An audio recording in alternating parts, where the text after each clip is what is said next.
Protesters chanted "No justice, no peace" down the streets of Phoenix. In Baton Rouge, police led away protesters in hand restraints who lingered hours after they were asked to disperse.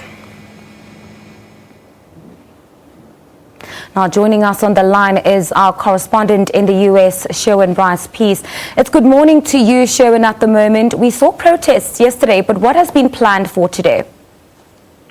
Hi, Paul. Well, certainly protests continuing in smaller numbers across the United States Friday night, as you saw in that package, from Louisiana in the south. Atlanta had a huge protest last night, parts of New York State, all the way to the west coast, a city of San Francisco and Arizona in the southwest. And these were generally peaceful events under the Black Lives Matter banner that continue to organize for the end of black killings at the hands of police. Let's remember that as much as we the focus has now shifted towards the actions of, the one man who shot 12 police officers at that protest in Dallas on Thursday night, Paul.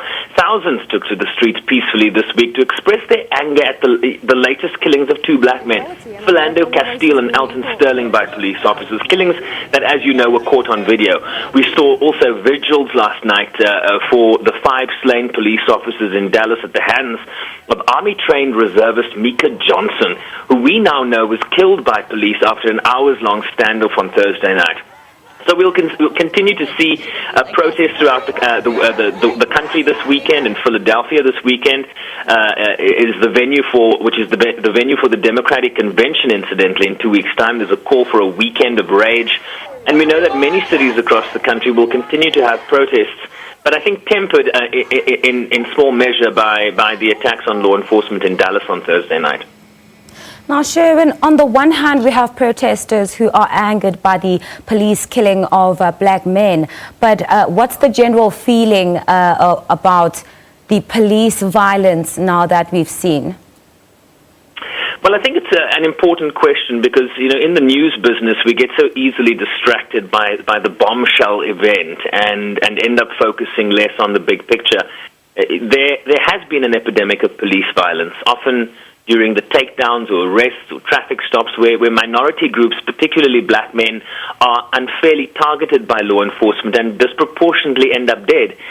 We saw the genesis of the Black Lives Matter movement after the shooting and the subsequent acquittal of George Zimmerman in the profiling killing of teenager Trayvon Martin in 2013. Let's not forget where this comes from. The guy shot essentially because he was wearing a hoodie in Florida walking to his father's home. And we've seen several incidents where police have pulled the trigger, often against unarmed black men. I mean, do these names ring a bell? Eric Garner, Sandra Bland, Michael Brown, Freddie Gray. Don't forget that just a year ago, Baltimore burned in riots that destroyed so much of that town over the killing of Freddie Gray. But more to your question, I think what you're going to see in the weeks and the months ahead is really a conversation of how to bridge the divide. There seems to be a divide, a burgeoning divide, if you will, between white people in this country and black people in this country. And I think there needs to be a conversation, and you're hearing that from elected officials, you're hearing that from the candidates, that we need to have more love and more discussion. And not see this divide grow in the weeks ahead. Sherwin, looking at Thursday's shooting, what are investigators saying? Have there been any more information available? Well, I have a little bit of breaking news for you, Pearl. I mean, I'm seeing reports that Houston police now reporting that 2 police officers shot dead a black man just last night. I don't have many of those details, but I'm sure you're going to hear more about that in the hours ahead. So there has been another shooting where police officers have shot a black man. There are reports that he was carrying a gun at the time and that he pointed it at police officers, but of course this is preliminary information, so we can't confirm that. But in addition to that,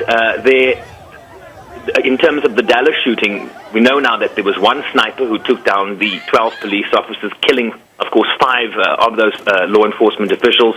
Initially, initially, given the amount of spent ammunition and the uncertainty around events on Thursday night, a number of people were taken into custody. So there was speculation that there was more than one shooter, but the Homeland Security Chief, Jed Johnson, has confirmed that there was only one shooter, an Army reservist, sniper-trained, 25-year-old who told police he wanted to kill as many white people as possible, particularly white police officers, due to his anger over the killings of black men. So that's where we are right now. Of course, this is a multi-agency investigation. Local law enforcement, the FBI, the Justice Department is involved. So we'll see how this plays out. That was Sherwin Bryse-pease, our SABC US correspondent. More details to follow on that story.